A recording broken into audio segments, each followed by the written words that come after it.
Alright guys, day 21, part 1. So, in this video, I just want to talk about, being confused about which vehicle to choose in order to build wealth. So, you're probably bombarded every day by a bunch of advertisements from online gurus who are basically just trying to sell you their super expensive course, so that you buy into that, and they promise to teach you how to build your dream business, your dream income stream, so that you can have the life that you want. Whereas in reality, there's a lot that they don't tell you. It's definitely much more difficult than they make it seem, and not every vehicle is feasible for every person. Not every income stream can be created by any individual.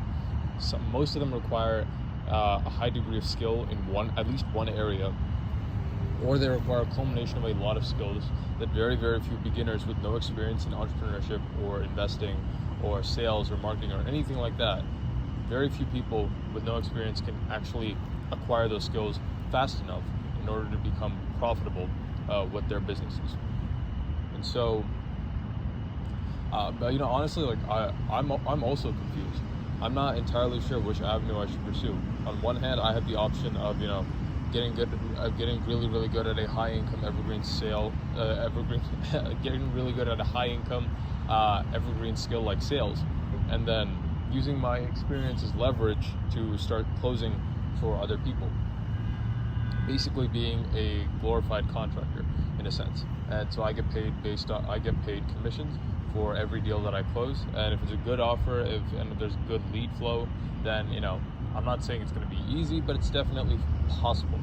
On the other hand, I could start a business of some kind of cash cow, some kind of a business that focuses primarily on profit month after month after month after month, and doesn't require much effort to maintain once the proper systems have been set in place. Something that for which once you make a single transaction with a customer and you get them into and you onboard them as a client or whatever, they keep paying you month after month after month after month because you've retained them, right? I was actually watching a video earlier today by Alex Hormozi. Again, that man teaches me so much. And he was basically talking about how you need to have a reoccurring business model or a reoccurring source of income. So there's a difference.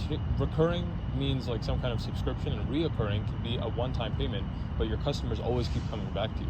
And so the point that he tries to make is your initial sale, the initial sale that you get, is just to establish a relationship with you and your customer.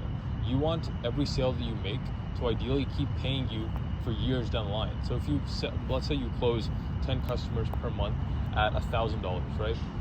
And each of those customers pays you $1,000 every month for the next year, okay? And you close 10 new customers every single month. By the end of the year, you have 120 customers, each paying you $1,000. And so that's $120,000 per month in just 1 year. Obviously, that's just an example, and that would be extremely difficult to do in real life. But the point is, once you make a sale, you want to make sure that that customer keeps paying you for as long as possible. You need recurring income, no matter what. You need a recurring source of income, and so that's basically. So if you're planning on starting a business model or any kind of venture, that's one thing to keep in mind. If you want to build a fortune, if you actually want to achieve ownership of your time, not just location independence, because a lot of these gurus online are going to try to sell you on how you can work from anywhere. You only need a couple hours each day. But do you really want to be forced to work a couple hours each day if you really don't want to? I mean, I'm never going to retire. Like, I know that I'd be bored out of my mind if I had no work to do on a daily basis. But I do want to have the option to be able to retire whenever I please. I do want to have the option to be able to not work a particular day, a particular week, a particular month, or even a particular year if I really don't want to, if I don't feel like it. And so by doing contracting, or basically even if you're pursuing these skills, you're still technically trading your time for money. You're just trading your time for a lot more money than you would if you were working a minimum wage job that is very replaceable. Like you as a minimum wage worker are replaceable in the sense that it's not as a human being, but it's not very difficult to learn the skill of whatever miscellaneous tasks you're responsible for taking care of in an organization. And so they could very easily hire someone else to replace you in your job in the same position within a week.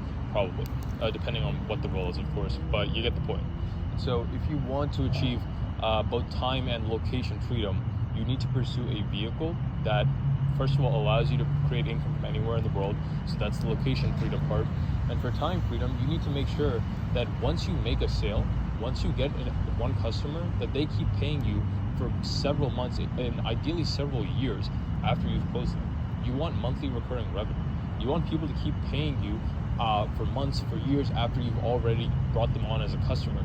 All right, and that is a byproduct, and that only occurs if you have a really good product, service, or solution that you're selling.